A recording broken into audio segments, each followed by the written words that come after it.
আসসালামু আলাইকুম সুপ্রিয় চাকরি প্রত্যাশীগণ, বিজিবিতে নিয়োগ প্রকাশিত হয়েছে বর্ডার গার্ড বাংলাদেশে। তো সকল জেলা হতে ছেলেমেয়ে উভয় প্রার্থী আবেদন করতে পারবেন। সম্পূর্ণ সরকারি চাকরি নিয়োগ বিজ্ঞপ্তি, ছেলেমেয়ে উভয় প্রার্থী আবেদন। জেএসসি এবং এসএসসি পাশে আপনারা আবেদন করতে পারবেন। তো সকল জেলার প্রার্থীরা আবেদন করতে পারবেন বর্ডার গার্ড বাংলাদেশ বিজিবির এই সার্কুলারে। তো এখানে আপনারা কি কি পদে আবেদন করতে পারবেন এবং আবেদন শুরু এবং শেষ তারিখ কবে, এবং এখানে আবেদন করতে হলে শিক্ষাগত যোগ্যতা কি প্রয়োজন হবে, A to Z বিস্তারিত তথ্য আজকের এই ভিডিওতে জানিয়ে দেওয়া হবে। সো বর্ডার গার্ড বাংলাদেশ এই বিশাল নিয়োগ বিজ্ঞপ্তি প্রকাশিত, তো আজকের ভিডিওতে জানিয়ে দেওয়া হবে। তো এখানে আপনারা জেএসসি, এসএসসি এবং এইচএসসি পাস আপনারা আবেদন করতে পারবেন। তো দেখতে পাচ্ছেন ক্রমিক নম্বর 19 পদের নাম পরিচালনা কর্মী, এই পদে পুরুষ প্রার্থী আবেদন করতে পারবেন। পদ সংখ্যা হলো 22। শিক্ষাগত যোগ্যতা প্রয়োজন হবে জেএসসি বা অষ্টম শ্রেণী পাস হলে আবেদন করতে পারবেন। তারপর আছে ক্রমিক 18 পদের নাম বাবুর্চি, পদ সংখ্যা 80 জন জনবল নিয়োগ করা হবে। শিক্ষাগত যোগ্যতা প্রয়োজন হবে অষ্টম শ্রেণী। তারপর আছে পদের নাম মেস ওয়েটার, পদ সংখ্যা 3। শিক্ষাগত যোগ্যতা প্রয়োজন হবে অষ্টম শ্রেণী বা জেএসসি পাস হলে আবেদন করতে পারবেন। ক্রমিক নম্বর 16 পদের নাম মালি, পদ সংখ্যা 2। শিক্ষাগত যোগ্যতা প্রয়োজন হবে জেএসসি সমমান পরীক্ষা উত্তীর্ণ হলে আবেদন করা যাবে। ক্রমিক 15 পদের নাম আয়া, পদ সংখ্যা 3। শিক্ষাগত যোগ্যতা প্রয়োজন হবে জুনিয়র স্কুল সার্টিফিকেট বা অষ্টম শ্রেণী বা জেএসসি পাস হলে আপনি আবেদন করতে পারবেন। তারপর আছে এখানে পদের নাম অফিসার, পদ সংখ্যা হলো 4। শিক্ষাগত যোগ্যতা প্রয়োজন হবে অষ্টম শ্রেণী বা জেএসসি পাস হলে আবেদন করতে পারবেন।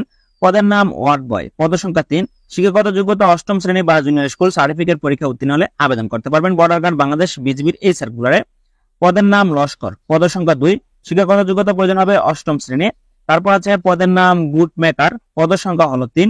শিক্ষাগত যোগ্যতা প্রয়োজন হবে অষ্টম শ্রেণী বা জেএসসি পাস হলে আপনি আবেদন করতে পারবেন। তারপর আছে পদের নাম ইলেকট্রিশিয়ান, পদ সংখ্যা 12। শিক্ষাগত যোগ্যতা প্রয়োজন হবে এসএসসি। তো এখানে কোন শিক্ষিত কারিগরি শিক্ষা প্রতিষ্ঠান হতে ইলেকট্রিক্যাল কোর্সের সনদ সহ ইলেকট্রিশিয়ান কাজে ন্যূনতম 2 বছর বাস্তব অভিজ্ঞতা থাকতে হবে। তারপর আছে সহকারী ওবিএম ড্রাইভার, এই পদে 9 জন জনবল নিয়োগ করা হবে। সকল জেলা হতে আবেদন করতে পারবেন। শিক্ষাগত যোগ্যতা প্রয়োজন হবে এসএসসি বা কোন শিক্ষিত প্রতিষ্ঠান হতে সংশ্লিষ্ট বিষয়ে সার্টিফিকেটধারী হতে হবে, তবে সংশ্লিষ্ট কাজে ন্যূনতম 1 বছর অভিজ্ঞতা প্রয়োজন হবে। পদের নাম কমিউনিকেশন টেকনিশিয়ান গ্রেড 4, পদ সংখ্যা হলো 3। শিক্ষাগত যোগ্যতা প্রয়োজন হবে উচ্চ মাধ্যমিক সার্টিফিকেট। তো তারপর আছে এখানে পদের নাম কার্পেন্টার, পদ সংখ্যা হলো 7।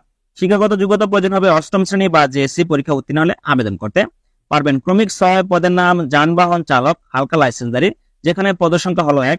শিক্ষাগত যোগ্যতা প্রয়োজন হবে মাধ্যমিক স্কুল সার্টিফিকেট বা এসএসসি পরীক্ষা উত্তীর্ণ হলে আপনি এই পদে আবেদন করতে পারবেন, তবে অবশ্যই বৈধ ড্রাইভিং লাইসেন্স থাকতে হবে।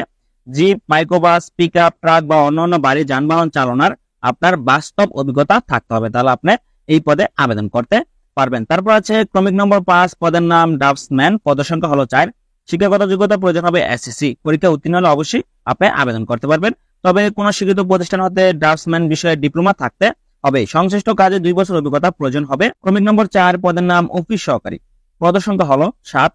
শিক্ষাগত যোগ্যতা প্রয়োজন হবে উচ্চ মাধ্যমিক সার্টিফিকেট বা এইচএসসি পরীক্ষায় উত্তীর্ণ হতে হবে, তবে অবশ্যই কম্পিউটার ব্যবহার দক্ষতা জানা থাকতে হবে। তারপর আছে ক্রমিক 3 পদের নাম কমিউনিকেশন টেকনিশিয়ান গ্রেড 3, পদ সংখ্যা হলো 5।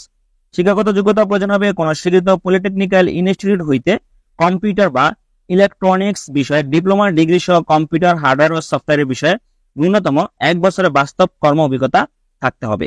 তারপর আছে পদের নাম পরিবার কল্যাণ পরিদর্শিকা FWB, তো পদ সংখ্যা হলো 3। শিক্ষাগত যোগ্যতা প্রয়োজন হবে এসএসসি বা মাধ্যমিক স্কুল সার্টিফিকেট পরীক্ষা উত্তীর্ণ হতে হবে। ক্রমিক 1 পদের নাম ইমাম বা আরটি, পদ সংখ্যা হলো 3। শিক্ষাগত যোগ্যতা প্রয়োজন হবে কোন স্বীকৃত বোর্ড হতে ফাজিল পরীক্ষায় ন্যূনতম দ্বিতীয় বিভাগ বা সমমানের সিজিপিতে উত্তীর্ণ হতে হবে, তবে অবশ্যই সংশ্লিষ্ট কাজে 2 বছরের কর্ম অভিজ্ঞতা থাকতে হবে। তো বর্ডার গার্ড বাংলাদেশ বিজিবি এই সার্কুলারটি, তো দেখতে পাচ্ছেন এখানে বর্ডার গার্ড বাংলাদেশের অসামরিক পদে যেখানে আপনারা আবেদন করতে পারবেন। তো আজকের এই ভিডিওতে জানিয়ে দেওয়া হলো এখানে কি কি পদে আবেদন করতে পারবেন।